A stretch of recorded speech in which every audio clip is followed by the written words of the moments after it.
Hey, what's up you guys? My name is Tyler Rugge. Welcome back to my YouTube channel. Today I'm going to be updating you guys on a bunch of my animals because I've just had a lot of things happening in the past couple months.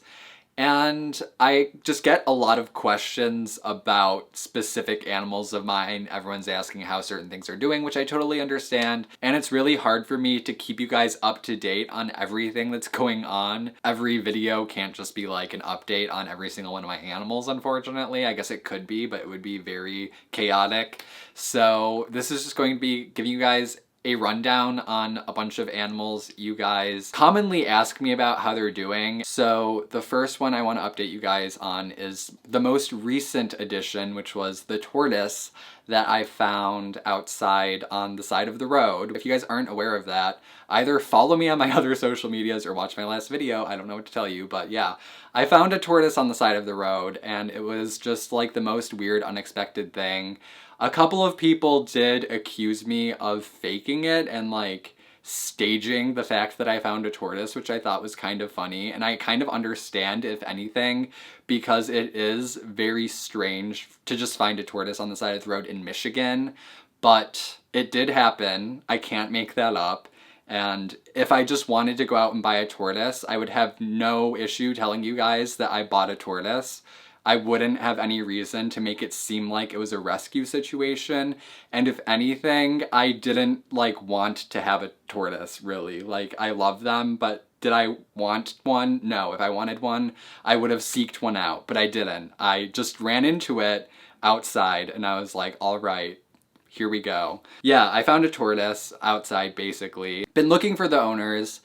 Didn't have any luck still finding the owners. Again, I've posted everywhere, tried to talk to people locally. A lot of you guys did suggest scanning the tortoise for a microchip, which I don't know why, but that was just like, I did do it. So I did film myself calling different vet offices and being like, hey, can you scan the tortoise for a microchip? And they're like, what do you mean?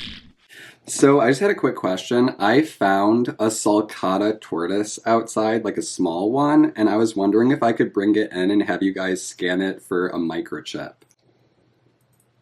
That's not something that we typically deal with as tortoises here. Hi, I just had a quick question. I found a little sulcata tortoise outside, and I was wondering if you guys would be able to scan it for a microchip. Let me go see what I can find out. I'm going to put you on a brief hold. All right, thank you. We're thinking it'd be very odd if they did have it microchipped. We don't even know where they would put a microchip Okay. for them. Yeah, some people online were saying that people do microchip tortoises because they like escape a lot. They wander, yeah. Yeah, so I wasn't sure. Weird. So update, the vet called me back and they said that they didn't scan tortoises either. So I'm about to call another place that they recommended. And then I called another one and I was like, well, the last vet that I called like recommended me to a different exotic vet, and then I called them and they were like, yeah, sure, like we can do that. And then they called me back and they were like, we just want to let you know that people don't usually microchip tortoises, so we don't think it's going to happen and we don't want to waste your time, but you can still do it if you want. And I was like, yeah, I'll just do it. Sure. Like, why not? So I went there, they came out and literally like, I just got out of my car and in the parking lot, they scanned it for a microchip and they didn't find anything. So yeah, there was no microchip. Tortoise doesn't have an owner. I still heavily suspect that no one's looking for it and that someone just released it or something, but again, I don't know. She is still in my bathtub. I do have an enclosure on the way that I'm going to be setting up for this tortoise, and it's probably just going to be like a temporary enclosure, I'm assuming, because I don't know how long I'm going to have the tortoise. I don't know how fast it's going to outgrow its enclosure that I have coming, but I do have something that's going to be better than my bathtub that's on the way. Stay tuned for that one. She's doing good. She's been eating lots of hay, and she's just been living her best life in my bathtub tortoise. Yeah, that was kind of crazy that I found her outside, but anyways, moving on. The next thing that I want to update you guys about is the water snake. So the water snake is another animal that I found outside.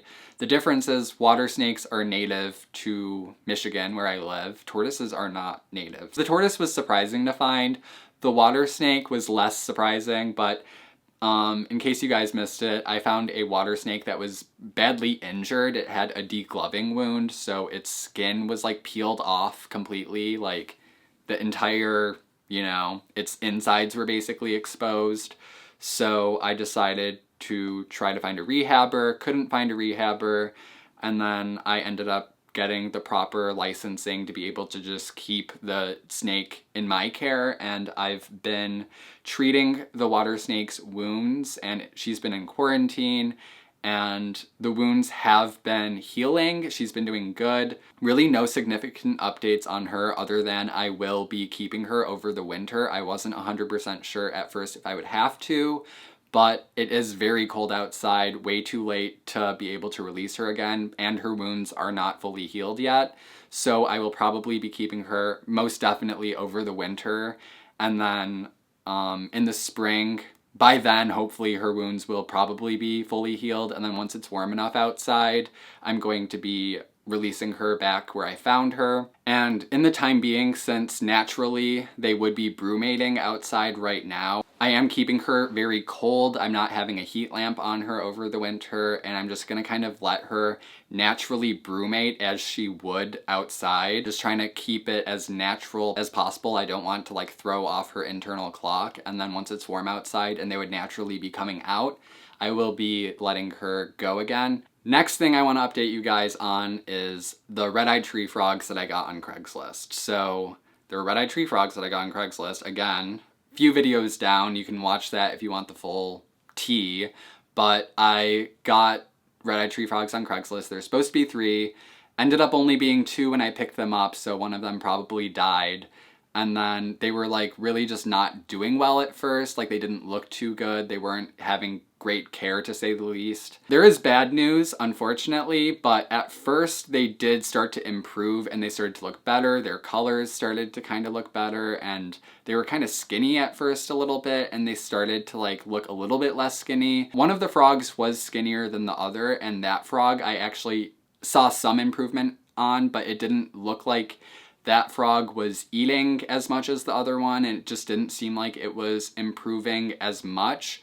And unfortunately, actually just a few days ago, that frog did pass away. Not to be like, it wasn't my fault, but I don't think it was like my fault, obviously. Like they've been in quarantine, I've been giving them everything that they need. Like they really aren't that difficult to take care of.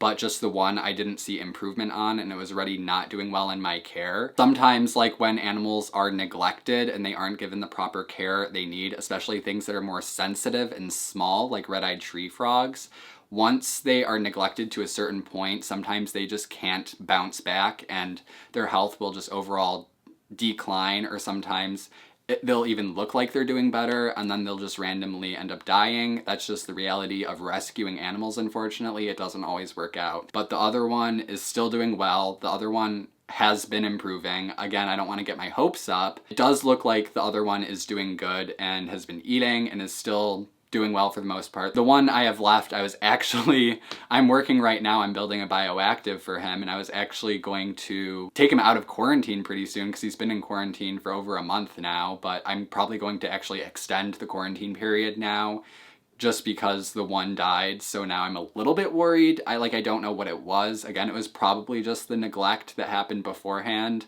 but I just want to be cautious.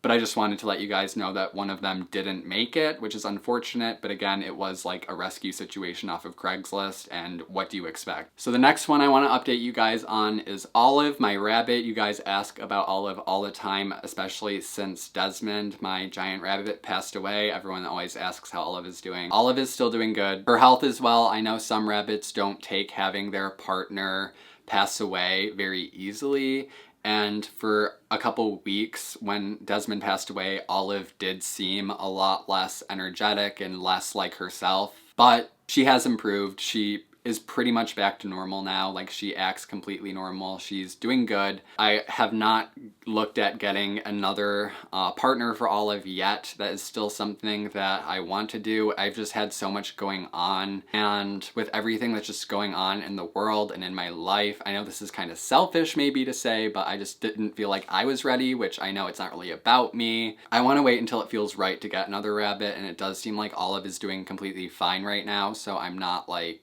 super worried about it, but I do think I want to get Olive another partner. It's just going to be a whole process. I need to like take her to a shelter and have her meet a bunch of other rabbits and see who she gets along with. And it's just difficult, especially with like, I know like COVID, like a lot of people are kind of forgetting about it, it seems like, on social media at least, but I haven't.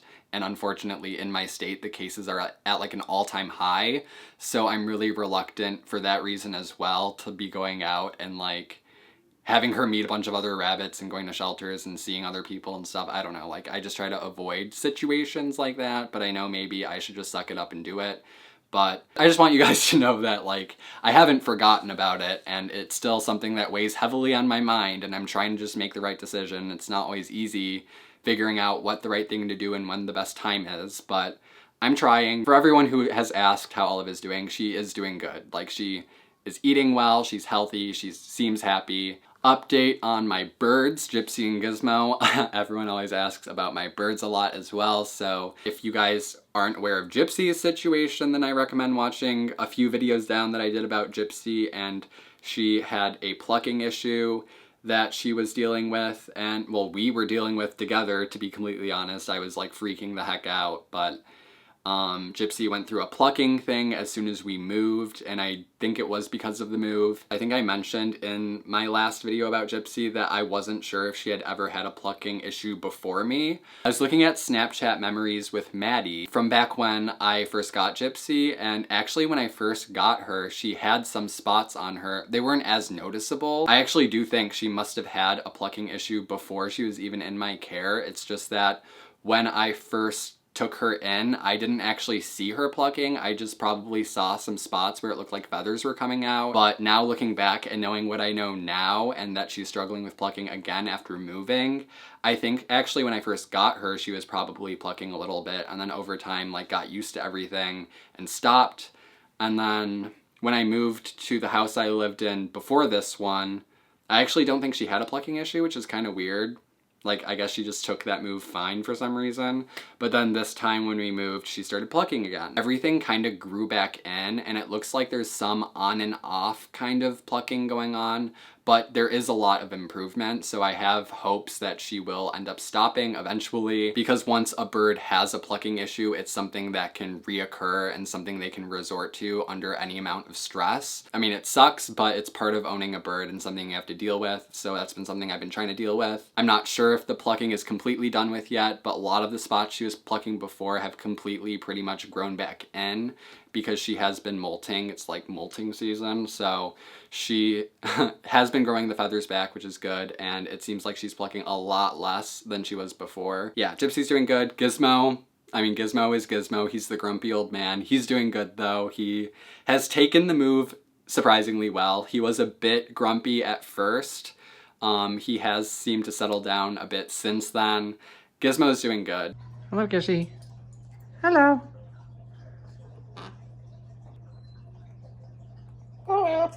So last but not least, this isn't an animal that you guys ask about a ton, but it's sad news that I need to share with you guys anyways, and that is about Mochi My Hamster, who actually unfortunately passed away. I want you guys to know that she didn't have any health issues that I could see.